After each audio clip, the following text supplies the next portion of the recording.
y'all. I know somebody would love to have this bag. You're like, just let me have it. Yeah, the Cutie Pat or Pat journey has been amazing. Good job. Good job.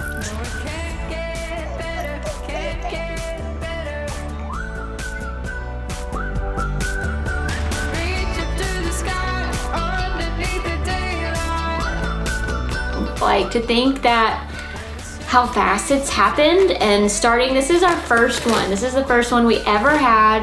It has no words on it. It's the first one that Charlie took. And what's like gets me excited and gives me chills every time is when we created the Cutie Pat, it was because Charlie wouldn't take a pacifier. And so when the first time that I put this in Charlie's mouth, she took it.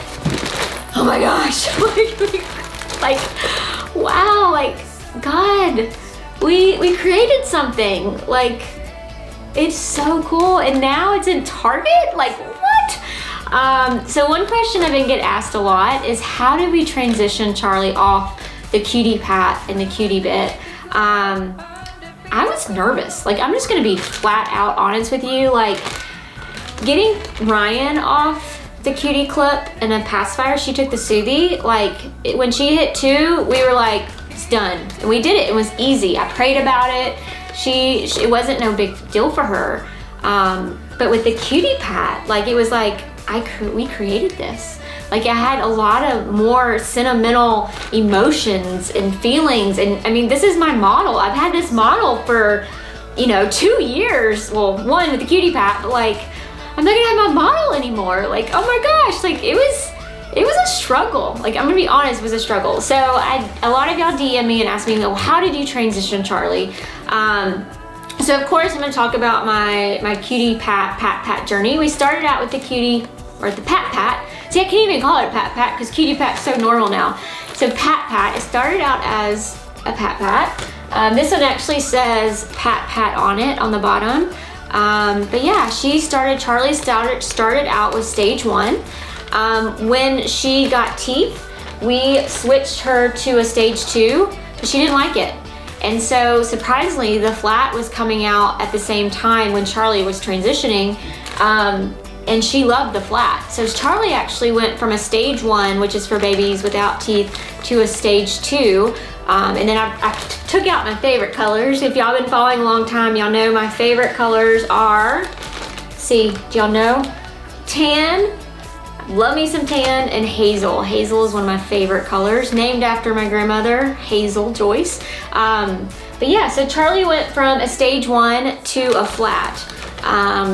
And then from the flat, we transitioned to the bit. And the bit was awesome. Like, when we were creating it and we thought about it, it was something that we worked on for a very long time, and I knew I wanted it because just like Charlie in the very beginning, she didn't take pacifiers. So I knew there's babies, all babies are different. That's our slogan. And so I knew not all babies are gonna take a pacifier, even though yes, they can pop the nipple on stage 1 and wear it. But how cool and how cute would this be if it was a teether on both sides and it was small? Even when we created the Pat in the very beginning, the original idea was a small teether, and then the idea came to add the nipple on. So yeah, we transitioned from the stage 1, then we went to flat, and then we went to the Cutie Bit. So I'm gonna talk a little bit about how we did it. We definitely started with Charlie. Of course, we were transitioning with the flat to the bit. And so what we did is we started basically taking the flat away during the day, and we would give her a bit, but then we would let her sleep with the flat at night. So it wasn't like a cold turkey kind of hard, emotional. We didn't want to go through that breakdown. So we just basically during the day, we gave her a bit, and at night we gave her a flat. Well, next what we did is once she kind of got used to that, then we got rid of the bit during the day and gave her a bit at night. And so we gave her a few weeks with that, and then all of a sudden, just one day, I just took the bit away at night. And it was kind of like a normal progression.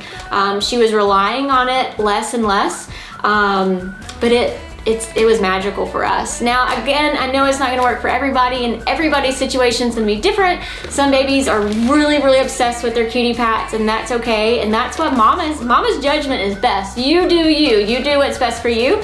I originally said when Charlie was 2, I was gonna take it away. Well, then it was 2.5. And then it was a little bit longer because I was so emotionally attached. But we did get it taken away from her at 2.5. But you do you, and you do what's best for your family. I was also excited about switching her from the stage 1 to the flat just for her teeth purposes. A lot of people ask us too, like, when do you recommend taking a cutie pad away? And a lot of the doctors say around 2, because that's when their teeth start to really really come in, and that's when a pacifier can actually start affecting a baby's teeth. So for me, I was like, people are looking at me, so I knew by 2.5 I had to do it because I wanted to do the right thing. But again, every baby's different. You got to do you. And we just really hope your transition is easy. I will say, I think the number one thing to do, and I think I oftentimes forget to do this is pray. Pray about it. Write it down in your journal. Say, Lord, help my baby transition off the cutie pad or the cutie bit or whatever you're using, because prayer works, and it makes it a lot easier. So I hope that helps. I'm still sad. I am. I'm still sad inside. Y'all keep saying you need to have another baby. Yeah, that's not gonna happen. Not with this baby. Not in this body, I'm sorry. But yeah. So I showed you my stories recently. We have all her cutie clips. We have bags and bags, and I just can't get rid of them. So we're hoping to do something fun at the new cutie headquarters with all of her cutie pats and cutie bits and stage 1s and flats, and so many memories packed up in these bags. So yeah, I hope that helped. If you have questions, always ask us in DMs, or you can email Jen. We're always here to help. So